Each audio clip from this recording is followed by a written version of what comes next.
नमस्कार, मेरा नाम है सुनैना कश्यप और आप देख रही हैं KH live Himachal. Chester hills real estate के बड़े बड़े विज्ञापनों में आपने इस प्रोजेक्ट का नाम सुना होगा। हिमाचल के सोलन में खूबसूरत वादियों में बने ये शानदार फ्लैट्स कौन नहीं खरीदना चाहेगा।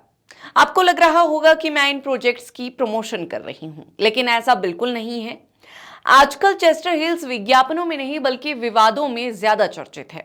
सोलन के चेस्टर हिल्स प्रोजेक्ट को लेकर कई सवाल उठ रहे हैं। अब ये मामला इसलिए सुर्खियों में आया क्योंकि ये जमीन एक स्थानीय व्यक्ति के नाम पर खरीदी गई है, लेकिन उसकी आमदनी इतनी नहीं बताई जा रही कि वो इतनी बड़ी जमीन खरीद सके। वैसे तो जब तक जांच पूरी नहीं हो जाती तब तक परत दर परत कई खुलासे सामने आते रहेंगे, जिनका अंदेशा न आपको होगा और न हमें है। लेकिन सवाल जरूर है कि अगर चेस्टर हिल्स में कुछ भी ऊपर नीचे पाया गया तो क्या बाकी के प्रोजेक्ट्स भी सवालों के कटघरे में होंगे।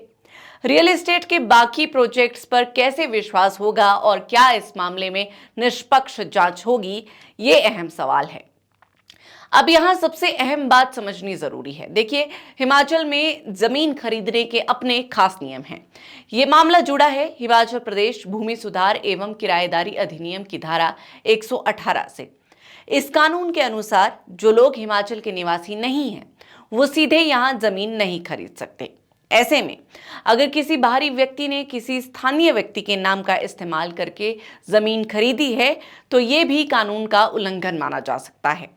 हिमाचल प्रदेश के राजस्व मंत्री जगत सिंह नेगी ने इस मामले पर बयान देते हुए कहा है कि शुरुआती जांच में नियम टूटने की आशंका लग रही है, लेकिन उन्होंने ये भी साफ कहा है कि जब तक पूरी जांच नहीं हो जाती तब तक कुछ भी अंतिम रूप से कहना सही नहीं होगा।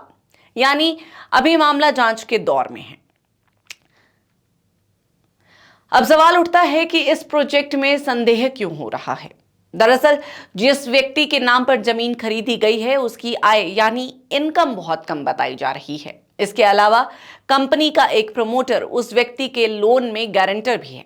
संभावना है कि असल में कोई और इस जमीन के पीछे है और स्थानीय व्यक्ति सिर्फ नाम के लिए इस्तेमाल हुआ है। हालांकि ये सिर्फ संदेह है जिसकी पुष्टि जांच के बाद ही होगी। इस मामले में एक और बड़ा नाम चर्चा में है, CS संजय गुप्ता। उन पर आरोप है कि उन्होंने भी इस प्रोजेक्ट में जमीन खरीदी है।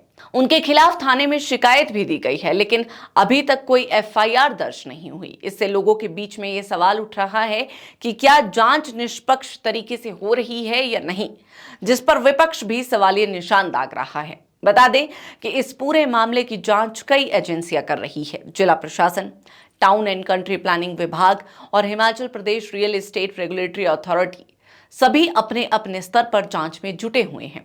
सरकार का कहना है कि जांच पूरी तरह पारदर्शी और निष्पक्ष होगी और जो भी सच होगा वो सामने लाया जाएगा। इसी बीच रेरा ने भी अपनी तरफ से कार्रवाई की है। चेस्टर हिल्स 2 और चेस्टर हिल्स 4 प्रोजेक्ट्स के प्रमोटरों पर 70 लाख रुपए का जुर्माना लगाया गया है। जांच में पाया गया है कि प्रोजेक्ट से जुड़े पैसों का सही हिसाब नहीं रखा गया और खर्च में गड़बड़ी की गई।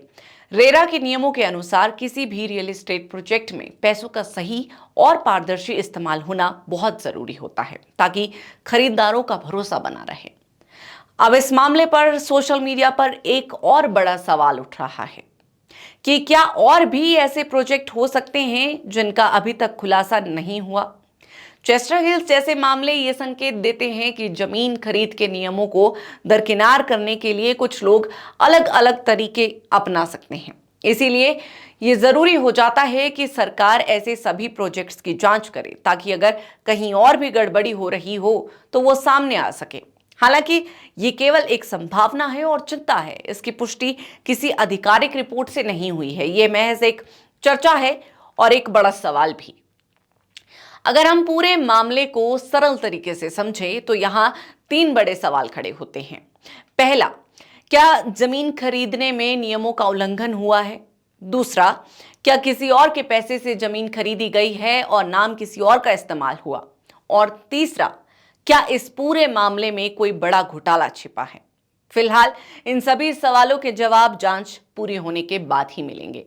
अभी तक जो कुछ भी सामने आया है वो सिर्फ शुरुआती जानकारी और आरोप हैं। इसीलिए किसी भी निष्कर्ष पर पहुंचने से पहले जांच रिपोर्ट का इंतजार करना जरूरी है।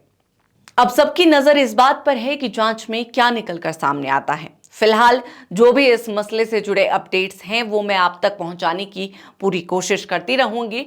इस मामले को आप किस तरह देखते हैं, आपको क्या लगता है कि सरकार को इस पर क्या एक्शन लेना चाहिए? कमेंट सेक्शन में अपनी राय जरूर दें।